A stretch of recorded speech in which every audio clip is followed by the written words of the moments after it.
Martina Navratilova backs Sabalenka and Rybakina as Indian Wells favorites. They might come close to Sinner and Alcaraz. The 18-time Grand Slam champion Martina Navratilova ventured to choose her candidates for the title in the women's draw at Indian Wells, placing world number 1 Aryna Sabalenka and the recent Australian Open champion Elena Rybakina one step ahead of the rest.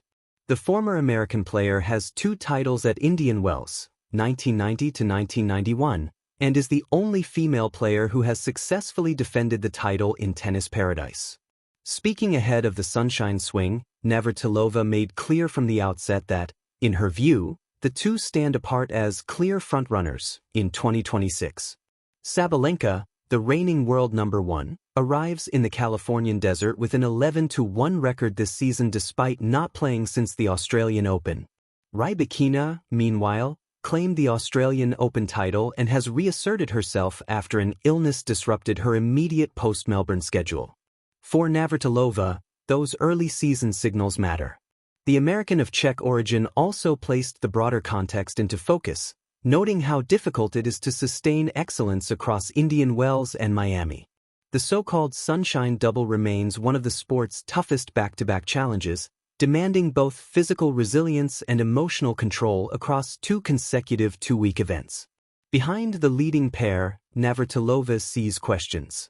Iga Swiatek and Coco Gauff, by their own standards, have endured a comparatively quieter start.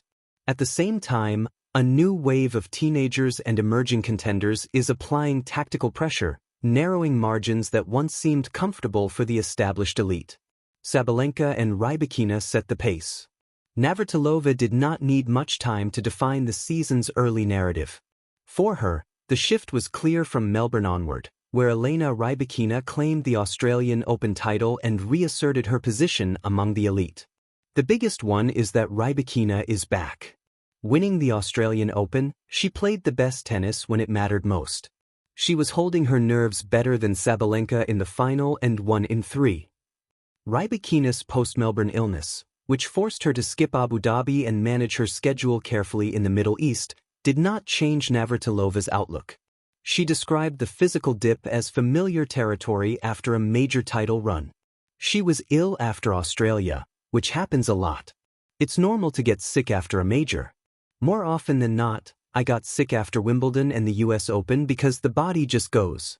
After skipping Abu Dhabi, I'm hoping her immune system is okay.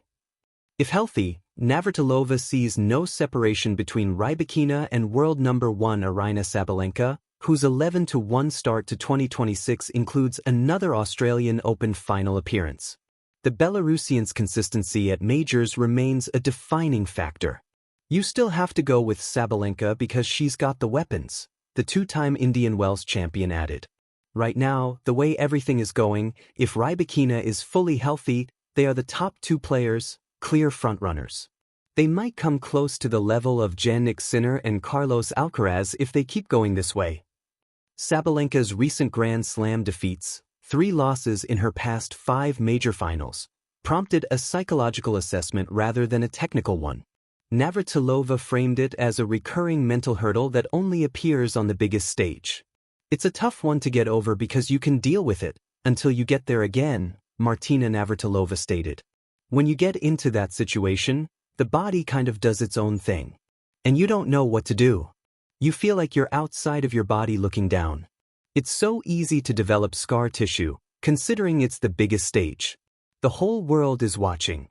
She also highlighted the structural challenge of the Sunshine Double, noting how sustaining peak form across 2 consecutive 2-week tournaments demands prolonged physical and emotional control.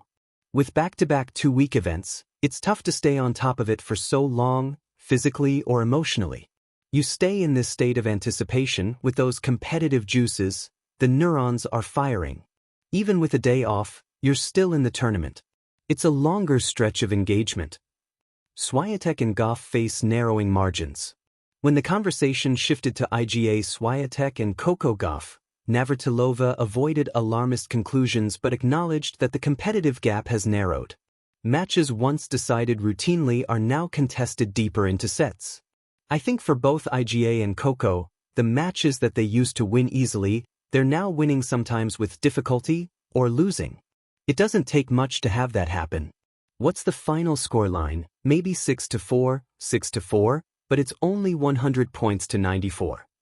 Navratilova suggested that tactical familiarity is playing a role, with opponents increasingly equipped to handle the heavy topspin and baseline patterns that once overwhelmed the field.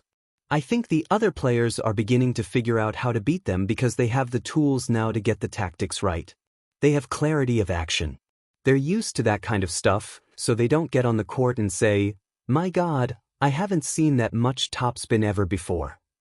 Goff's serve, particularly a recent rise in double faults, was framed as more mental than mechanical. Navratilova contrasted it with Sabalenka's past technical struggles, emphasizing that confidence can be decisive. Technically, Sabalenka was all over the map with her technique when she was double faulting. Now she's got that solved. With Coco, as far as I can see, the technique is fine. Sometimes it can become mental when the technique is okay. As soon as you think, "I don't want to double fault," you double fault. It's a self-fulfilling prophecy. She's only 21. I think she'll get it straightened out. Trophy. The desert stage is set.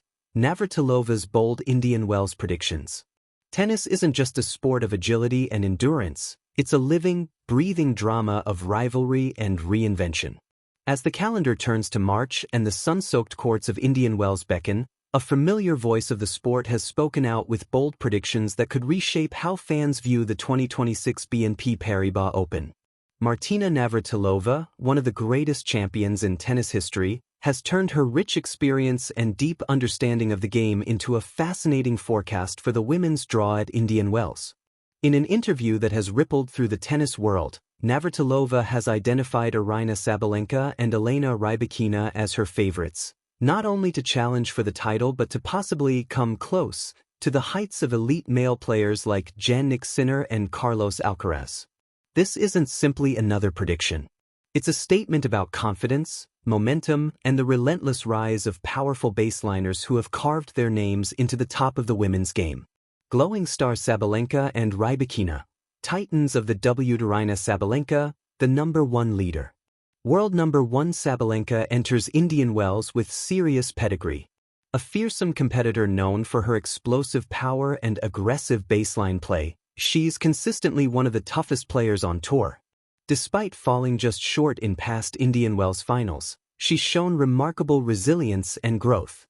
Her tennis is a blend of raw power and court intelligence, a combination that has carried her to 2 Australian Open titles and a top ranking that few can challenge. Yet her quest for an Indian Wells title, one of the sport's most prestigious,